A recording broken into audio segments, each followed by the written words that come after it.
Alright, I wanted to do a quick video on solar production in the winter. This is a pretty typical every 2 or 3 days in the winter time here in upstate New York, where we get snow on the panels, a couple cloudy days, and then we get a decent amount of sun. So right now I have 2 arrays. Each array is 24 panels. Each array has the capability of producing 8 kW. So I'm going to go inside, look at the inverters, see what they're putting out, and then I'm going to clean off the panels. It's about 9 o'clock in the morning in March, so we should be able to produce, within 80% of our capacity. So let's go check out the panels. Okay, going over to my Solarks. I got 2. Zoom out a little bit here. Now each one is coordinated with each array. So this inverter is the back array, and you can see that we're pulling 200 watts basically, which is close to nothing for my system because I can do 16,000 watts. The front array, you notice, had a little more snow off of it. So even as snowy as it is, we're still getting 400. So we're about getting to 600 watts. And you can see the house right now is pulling 670 plus, so let's just call it 1400 watts, 1500 watts. So we're only bringing in about a third, maybe a little more than a third of what we're using. So let's go clean them off and see how that changes. Okay, this is my tool for cleaning off the solar panels. It works great. It's a Ever Sprout. It's a weird name for a snow broom, but it's foam. I've used this all winter. This is one winter's wear and tear.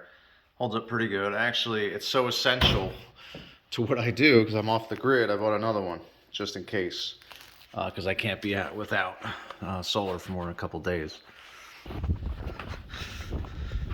So this is my walk down to the panels. Fresh snow. Got about 8 inches yesterday.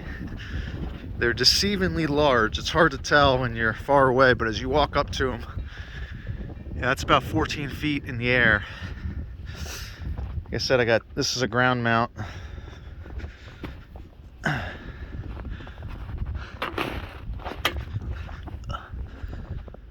So each panel, they're Panasonics, each one's 330 watts. I have them in 6 horizontal strings. So there's 4 strings on each array, so 8 strings total. Okay. So I want to take a break and show this.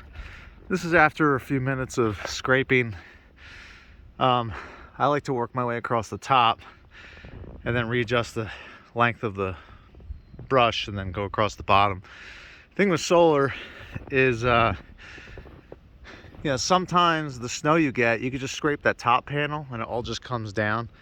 I have mine at 42 degrees, which is optimal for winter.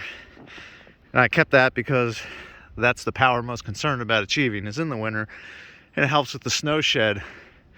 But with snow like this, it's really sticky. So I have to kind of scrape it off. It's a little more work. Sometimes I can do both these panels in 5 minutes, both arrays. But you'll see by the time I get done scraping this off and doing the other side, when we look back over here, as long as the sun stays out, it's pretty decent right now, some cloud cover. These panels will already start melting off. It doesn't take long. So we'll come back in a second. Okay, this is about 5 or 10 minutes of work. You see they're cleared off. That little bit of ice or snow shear, or whatever you want to call it, will not really affect the output of these panels. It does a little bit, but so much solar gets through that it won't take long and that'll just start melting off.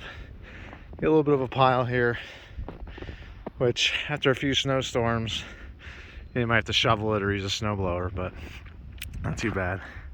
Looks like it's going to be like this all day, intermittent clouds and sun. Let's clean off the last panel and then we'll check it out. Okay, got the front array done. Let's take a look. The back array, see where we're at. Yeah, you can already see it's starting to melt. It's going to happen quick. Let's go up and check the inverters.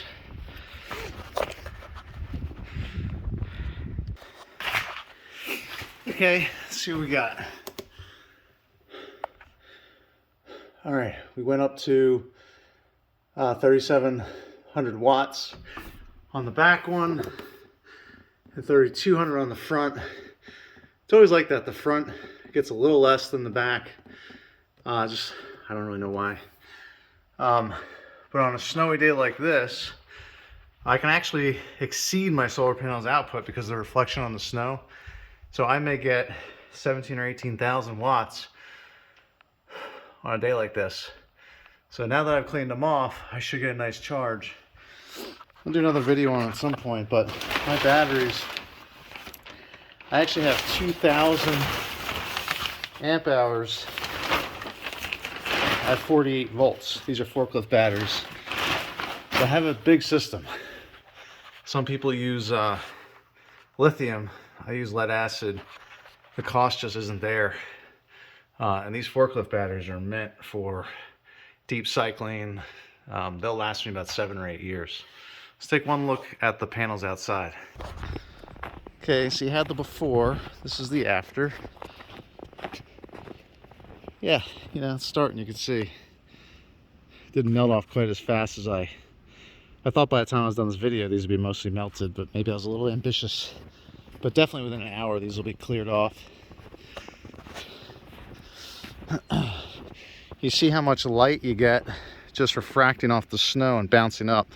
That's what I mean. In the summertime, these will get about 14.5 because of the temperature brings down the efficiency. In the wintertime, it's cold and you get light refraction, so it's really optimal.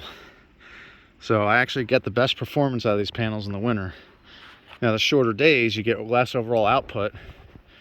I'd say about 30 to 40% less just because of the time of the day. Then you mix in the cloudy days and it goes down from there. But I'm completely off the grid. This is not a small house. And completely off the grid, and my panels do the work. So I'm gonna fire up the laptop and you can see the current draw on the program for the inverters real quick. All right, so I'm back at the laptop here, and you can see that I had no draw, and then as soon as I did the inverter, or as soon as I cleaned off the solar panels, went up to 8,000 watts. This is my draw overnight. You can kind of see. There's my load. Yeah, we're running little heat pumps and stuff, so here's a month. Let's see.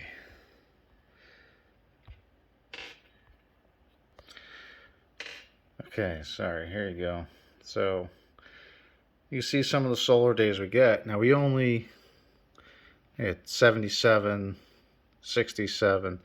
I'm only able to charge what I can charge. I can't sell it back to the grid. So on a nice sunny day, my system can put out, well over 100 kW. So, this is the month of March so far. Kind of give you an idea of the days we've had. So you can see basically, as long as I could put in 30 to 32 back into my system, it keeps me adequate. You had a day like yesterday with the snowfall, I got nothing. And today, we're up to 1.3 because I just cleaned off the panels. That's a little overview of winter solar.